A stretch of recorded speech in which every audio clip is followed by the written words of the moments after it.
Why do you hurt these poor children? I no hurt him at all. What familiarity have you with the devil? The Lord knows. I have not hurt them. Are you an innocent person relating to this witchcraft? I am innocent.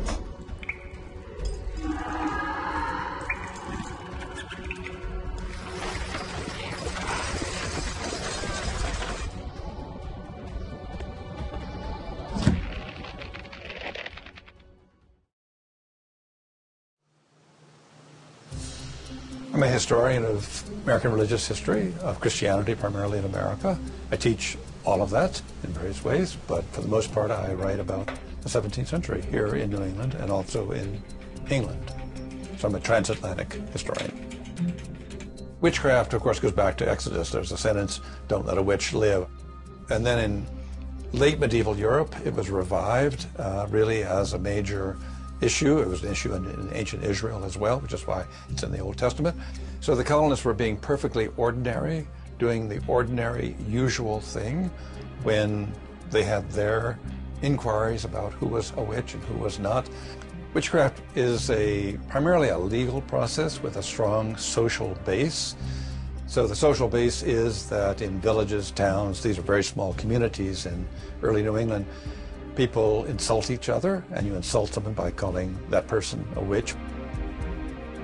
I came to Salem, and I spent just about 3 weeks here, and did a lot of research. And there were records, that you can only read in Salem. So there were records of what were called the examinations, which were the pre-trial hearings, which are very full. I mean, it's wonderful that we have all those records.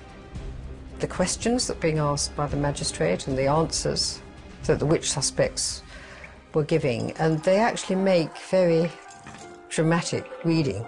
The magistrate is pressing Sarah Good. He's saying over and over again, "Do you not afflict these children? You see how they are afflicted. Have you not seen the devil? Have you not made a pact with the devil?" And she kept saying, "No, no." Then he said, "How come these children are afflicted?" And she says, "There are others you brought here, too. Others are doing it." And you could just tell. I mean, she's grasping at straws. I mean, he will not believe her. So she tries to cast the blame on somebody else.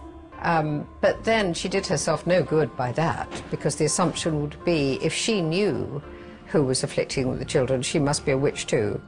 To most of us, the least understandable aspect of it is that 50 or so people said in court that they were witches. We call them the confessing witches. We say, why would someone confess who had not actually signed the Devil's Compact? Because none of these people had literally signed the Devil's Compact. And the answer, the simplest answer would be has to be a psychological answer, that they had absorbed the message that they were sinners, tempted. Now, there's one other legal aspect of this. None of the confessing witches were executed. To prove to the court that you actually were a confessing witch is that you're asked to name others.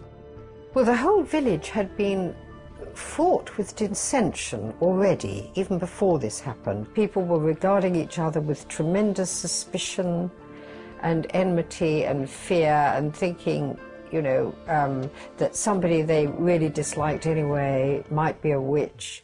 Or even if they weren't, wouldn't it be good if they were named as a witch? Because that could lead to their destruction. Spectral evidence came up in the sense that a woman or a man would testify to being tormented by someone whom no one else could see, and people could change form, or the devil could insert himself in people and make them do bizarre things, but not legally a significant role until Salem.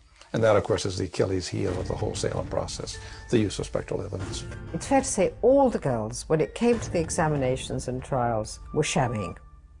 They may have been genuinely hysterical before, they may have genuinely thought they were being bewitched before, but when it came to the examinations and trials, they were putting on a show that they knew they had to put on, because otherwise they might start being accused of being witches themselves.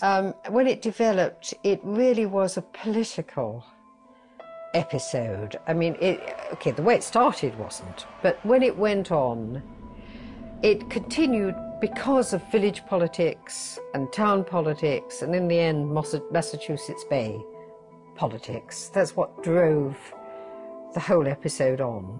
Very early, there was the feeling that judicial errors were being made. But how hard it was to stop this thing, I mean, that was the problem. Who had the courage to stand up and say, this is really a train that's run off the tracks? October is the last session of the court, and then the governor of Massachusetts suspends the court because he's aware something is not going correct. And then in January, the remaining prisoners are let loose. So it all, like, teetered to an end. I mean, there was no great statement from anybody saying this has all been the most dreadful mistake. We've executed 20 innocent people. What I hope people would learn is how witch hunts happen. We can learn to be aware if such a process seems to be starting in a community at any level.